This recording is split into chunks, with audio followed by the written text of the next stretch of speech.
So, given the current circumstances, I'd like to talk about the real Odyssey.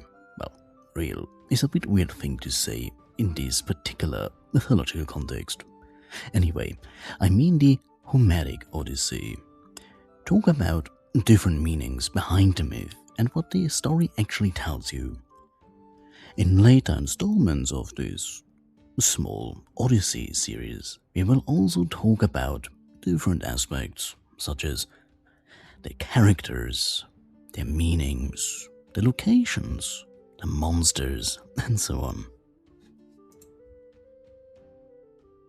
So, if you have watched my latest content, you may know that mythologies come, generally speaking, in two flavors, regardless of culture. On the one hand, we have mythology as part of our religion. This includes prayers, temples, rituals, and the like. On the other hand, and that is what we are dealing with right now, is mythology as stories. So this teaches, educates, explains, and warns. It is symbolic, which means it is not the deeds of the blessed immortals or the heroic characters, but rather it is, well, symbolic. It stands for something. It is representative and not actual history.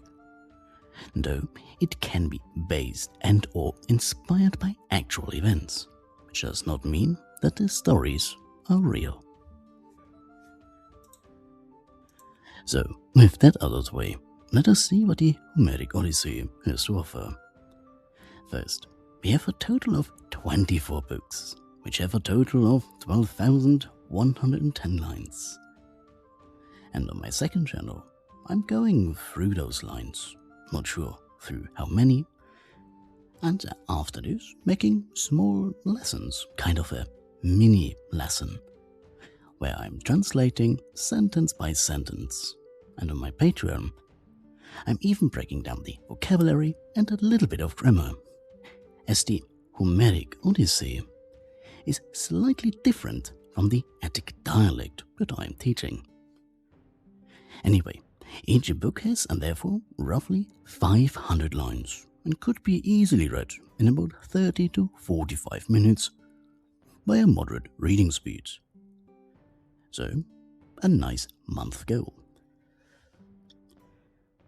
To compare this, the Iliad has also 24 books, but consists out of 15,693 lines, and thus has roughly 654 lines per book. Still possible to read in a month. So, many of you maybe think the Odyssey is actually 12 books. I mean, if we're looking at various online content and available resources, we are often seeing 12 books, not 24. So, the 12-book adventure core. Here we have the famous monster stories like the Cyclops or Cyclops, Kirke, the Sirens, and the Underworlds. And those take up exactly 12 books of 12. To be more precise, books 5 through 16. In fact, Odysseus only narrates his flashback adventures in a tight 4-book sequence, books 9 to 12. But we have also the Aeneid connection. Now, that is Roman, not Greek. Here we have Virgil's famous Roman epic, the Aeneids. And this was heavily modeled after Homer, but was written in exactly 12 books. The first 6 mirror the wanderings of the Odyssey, and the other 6 mirror the warfare of the Iliad. So, why do we have a 24-book structure? Well, there's actually a nice reason behind it. You see, in the original ancient Greek, both of Homer's epic, the Iliad and the Odyssey, were divided into exactly 24 books by Alexandrian scholars in the 3rd century BCE. Because, well, if you know Greek, you definitely know that the Greek alphabet has exactly 24 letters from alpha to omega.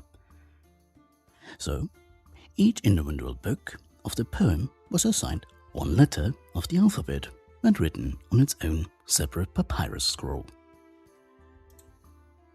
Now, let's look at the different parts, from the Telemachy, books 1 to 4, to the Odyssey at Sea, books 5 to 8, to Apologoi, books 9 to 12, from the Return of the Skies in Ithaca, books 13 to 16, to Odysseus among the suitors, books 17 to 20, to the Revenge and Resolution, books 21 to 24.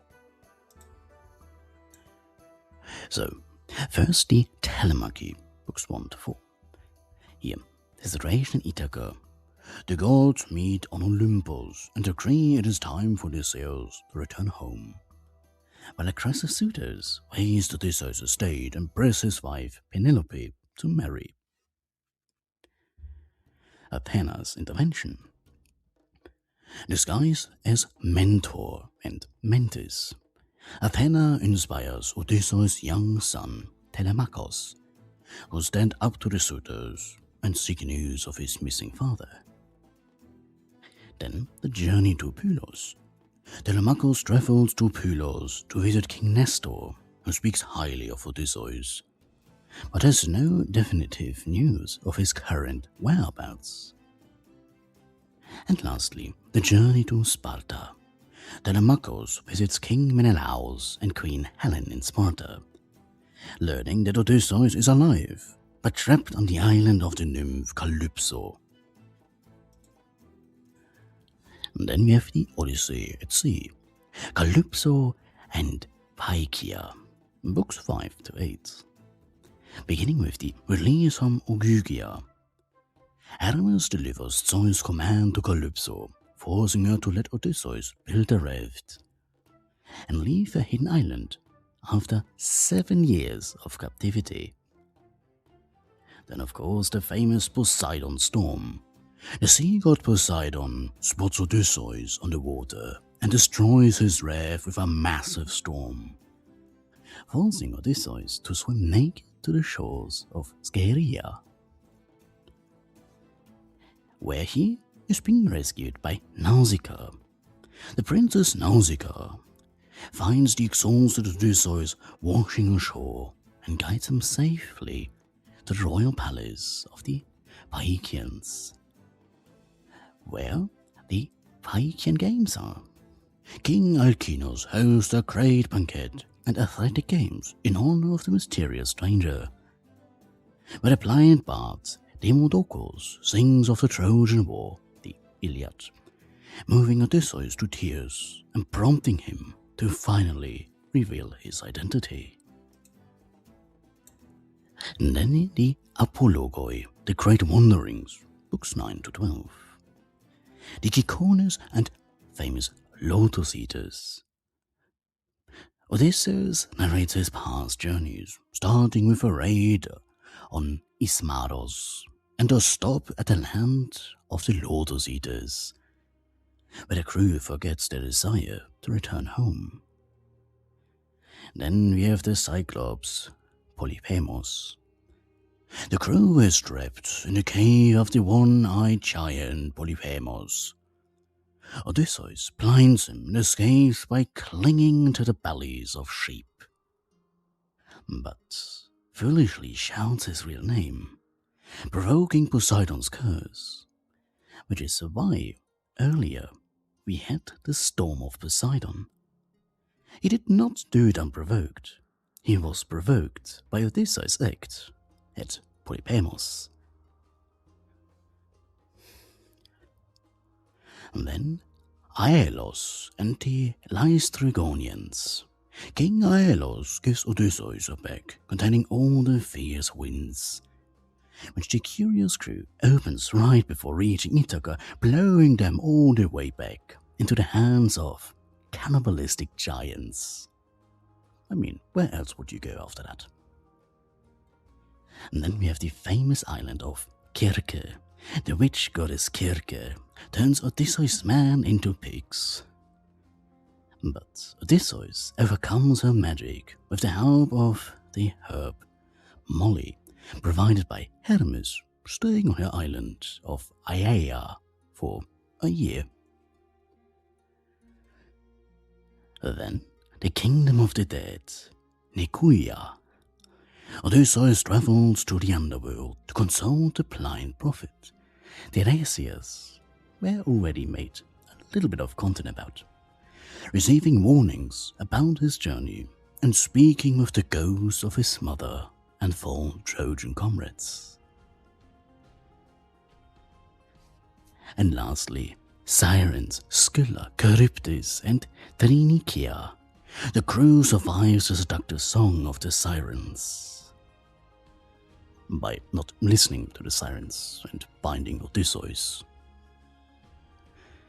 Navigates past the multi-headed monster Scylla and the whirlpool Charybdis, but ultimately perishes after eating the forbidden cattle of the sun god Helios. Well, more of a titan and less god, leaving Odysseus as the sole survivor, hence the name of the entire poem being Odyssey. Now we come to the return in disguise in Ithaca, books 13 to 16. The arrival in Ithaca. The Phaeacians safely deposit a sleeping Odysseus onto the shores of Ithaca, along with many treasures, though Poseidon punishes the Phaeacians by turning their ship to stone upon its return. Athena's shrouds. Athena transforms Odysseus into an old, ragged beggar to ensure he can scout the political situation without being recognized and killed by the suitors. And then, the loyal swineherd. Odysseus seeks shelter in the hut of his fiercely loyal swineherd, Eumaeus, testing his hospitality and loyalty without revealing his true identity, something we will be talking about in another installment, the Law of Zeus, or Xenia. And lastly, the father-son reunion. Telemachus returns safely from Sparta, evades a suitor ambush, and meets his father at Eumaeus' hut, where Odysseus reveals himself, and the two plot their revenge. Now, Odysseus among the suitors, books 17 to 20. The return to the palace. Odysseus enters his own palace disguised as a beggar, suffering verbal insults and physical abuse from the arrogant suitors, particularly Antinous. Then we have Argos and Eurycleia. Odysseus' ancient dying dog Argos recognizes his master's voice and probably smell one final time, and the old nurse Eurycleia later discovers his identity by recognizing a distinctive scar on his thigh while washing his feet. Now the meeting with Penelope. Penelope interviews the mysterious beggar for news of her husband. Odysseus spins a false tale to comfort her and test her faithfulness, without blowing his cover, of course. And lastly, omens of doom. The suitors grow increasingly unhinged during a final banquet, while the prophet Theoclymenos foresees the hall dripping with their blood, an omen they mockingly ignore. Of course they did. And the last part, the revenge and resolution, books 21 to 24. Beginning with the trial of the bow, Penelope announces she will marry whoever can string Odysseus' massive hunting bow and shoot an arrow through 12 axe heads. All suitors, of course, fail miserably. And then we have the slaughter at the high. Nestroponia.